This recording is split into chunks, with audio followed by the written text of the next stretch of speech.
probability of something going wrong, and it was a far riskier route for Voyager 1. Becoming lost in outer space was a very real possibility. These two probes have contributed greatly to our understanding of space travel. Scientists and NASA engineers are still in astonishment over data and photos taken by the twin voyages.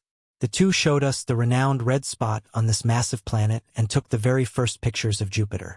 These missions have yielded other startling discoveries concerning many stars and planets, such as the presence of water on Europa, the identification of the largest natural satellite in the solar system, and the discovery of active volcanoes on Io.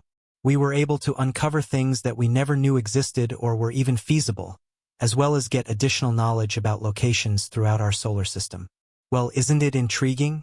Voyager 1 touched down on Saturn, its original intended destination, almost 13 years after taking out. With greater information about the planet's wind speeds and its short 10-hour days, scientists were able to comprehend it better. 10 hours seems like so little in a day. 24 seems like so much. We gained a great deal of knowledge on the androgynous habitat on Titan, the moon of the far-off planet. It also found 10 other moons on this distant planet.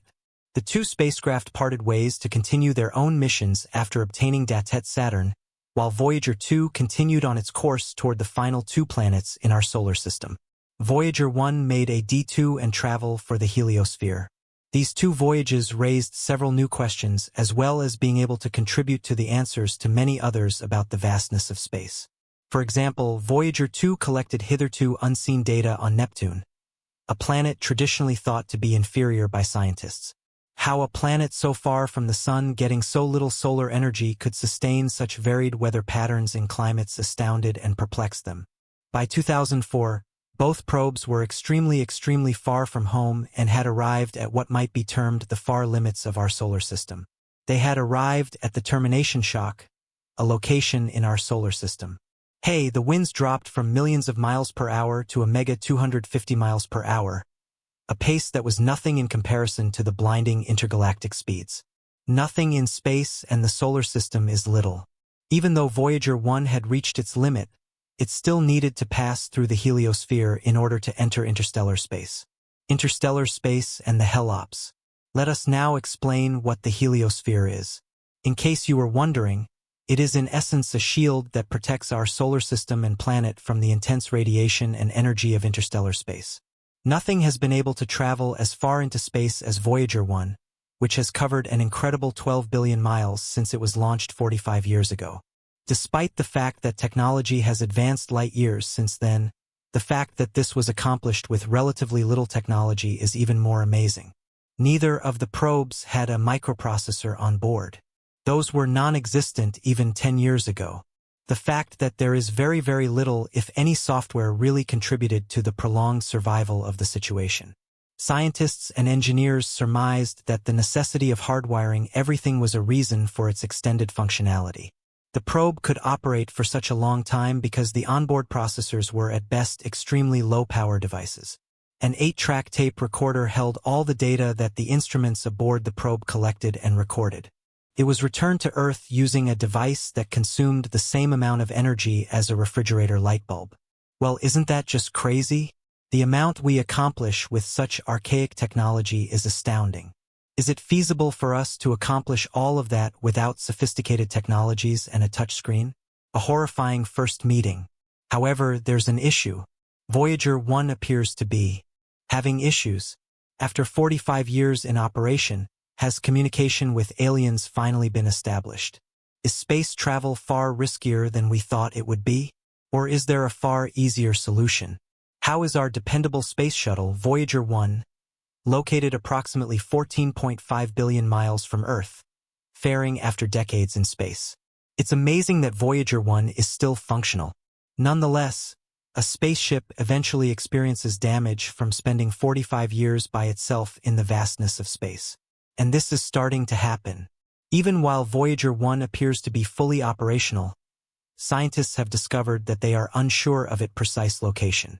We don't know where it is. Even though it didn't enter safe mode or raise any red flags, scientists and specialists at NASA are perplexed, but not really shocked. This kind of breakdown in a probe this old is hardly a major story. What transpired with Voyager 1 and what it encountered during its voyage into uncharted interstellar space remains to be seen. Is there malevolent power at work, or is a spacecraft just becoming old? Scientists believe that the probe may have experienced an electronic aphasia, which results in a lack of communicative fluency and makes it difficult to interpret the date it returns. NASA thinks that the information Voyager 1 is sending could be created at random and unrelated to the Attitude Articulation and Control System's AACS current status instead of routine reporting on health and conditions. The AACS, which was in charge of maintaining the high-gain antenna's direction toward Earth, started transmitting garbled data. Since the mission is scheduled to conclude in 2030, NASA has been extending its energy reserves by turning down non-essential components during the previous 3 years in order to keep everything operating. But there may be some obstacles in the road. Interestingly, they are still as strong as ever in spite of the false signals. It is comforting to know that Voyager's antenna is still facing Earth because the radio signal is steady. This demonstrates that the probe is still correctly positioned even though the location data is errant. The fault protection device that was intended to keep the spaceship safe in the event of a malfunction was not activated by the current problem. The AACS had been sending telemetry data via an onboard computer that had malfunctioned years earlier. As NASA experts found when they investigated the issue and fixed it to stop such abnormalities in the future, the next step is to find and fix the real offender. The random signals are confusing. Even though the situation isn't too alarming right now, scientists from NASA are working diligently to interpret the latest coded messages of the decades-old spacecraft is sent. The space agency was equipped to handle the wide and demanding conditions of space when it was first sent out. Voyager operated more smoothly since it's been inside the sun's magnetic field. The probe has been shielded by this field against high-energy particles floating in space and solar radiation.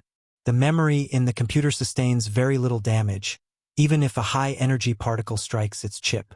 Yet, this damage might build up over time. Thankfully, NASA scientists anticipated these scenarios and designed the probe's internal systems and computers to resist them. The termination of a period, everything worthwhile has to end. Even with a mission success, difficult choices must be taken to allow for future growth. The voyages appear to have crossed the finish line. We could be coming to an end.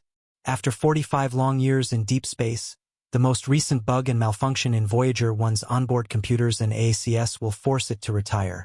The American Space Agency has started shutting down its systems and bidding the probe goodnight.